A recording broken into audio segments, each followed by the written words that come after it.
नमस्कार मित्रांनो, तुमचं सर्वांचं आपल्या उत्तम साहित्य या यूट्यूब चॅनेलवर सहर्ष स्वागत आहे.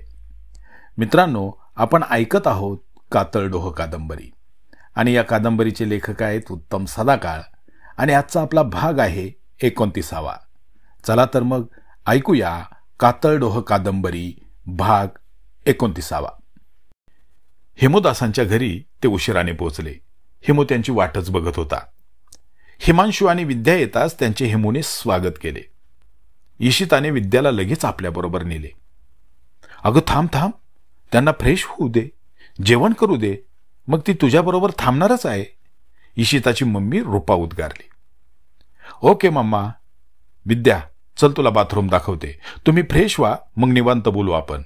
आणि मला तुमची फॅन्टॅस्टिक लव्ह स्टोरी ऐकायची बरं का. ईशिता सर्वांसमोर असं बोलताच विद्या गोरीमोरी झाली. जेवण उरकल्यावर बराच वेळ सगळेच गप्पा मारत बसले होते. पण झोपेमुळे डोळे झाकू लागताच विद्या ईशिताबरोबर तिच्या रूममध्ये गेली. सौरभ आणि हिमांशू एका रूममध्ये गेले. 2 दिवसानंतर हिमांशू आणि विद्या विवाह बंधनात अडकणार होते. लग्नाची खरेदी उद्याच उरकायची होती. नेहमीच्या लग्नासारखी ही खरेदी नव्हती. दोघांचे कपडे आणि मंगळसूत्र, चेन, अंगठी असे दागिने तेवढे घ्यायचे होते. बाकी सारे सोपस्कार ऑकलंडला गेल्यावर एक समारंभ करून त्यात पूर्ण करायचे होते. रात्र बरीच झाली. हेमूदासाच्या घरात निद्रादेवीने आपली छाया पसरवली. बिछाण्यावर पडताच विद्या आणि हिमांशू दोघांनाही पटकन झोप लागली. दिवसभराच्या दगदगीने थकलेले शरीर झोप लागताच सुखाने सायलावले. सकाळी रानडे रोडवरील विवाह नोंदणी कार्यालयात विद्या आणि हिमांशू पोहोचले. त्यांच्याबरोबर हेमूदासांचे संपूर्ण कुटुंबच होते.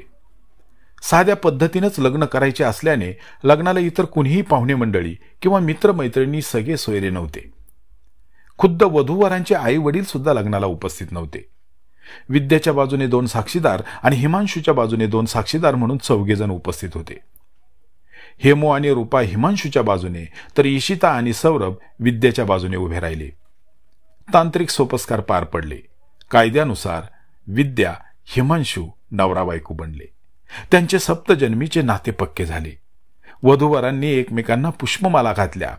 सौरभने सर्वांना पेढे वाटले आणि एकदाचे दोघांचे लग्न उरकले. हिमांशू खुश होता. विद्याच्याही चेहऱ्यावर खुशी जरूर होती, पण तिला एका शल्ल्याची दुखरी किनार होती. मोठ्या धूमधडाक्यात पाहुण्या रावळ्यांच्या साक्षीने जेवणांच्या पंक्ती उठवून केलेल्या लग्नाची आस प्रत्येक मुलीच्या मनात असते. त्या सुखाला विद्या मात्र पारखी झाली होती. गावाकडील लग्नाच्या तुलनेत हे लग्न अगदी मिळमिळीत असल्यासारखे तिला जाणवले.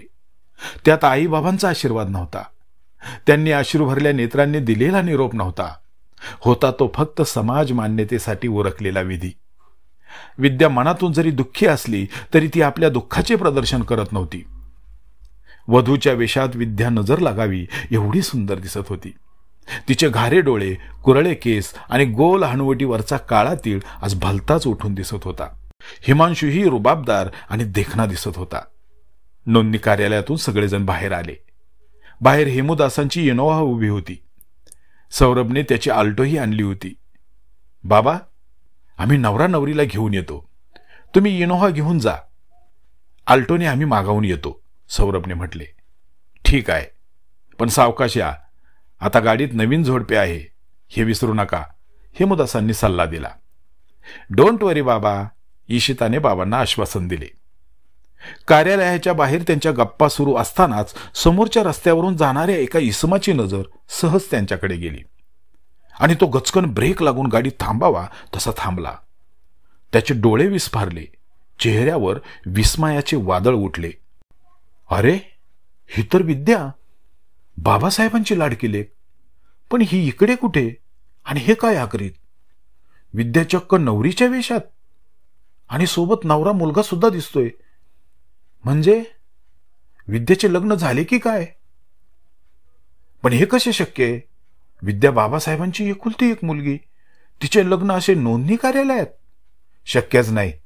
बाबासाहेब कातळगावचे आसनाधिकारी, गावातले बडे प्रस्थ, त्यांच्या घरातील लग्न धूमधडाक्यात वाजत गाजतच होणार. आठवडाभर गावात जेवणाच्या पंक्ती उठणार, पै पाहुण्यांची वर्दळ वाढणार. असं असताना विद्याचे लग्न अशा पद्धतीनं व्हावे? छे, काहीतरी घोळ दिसतोय.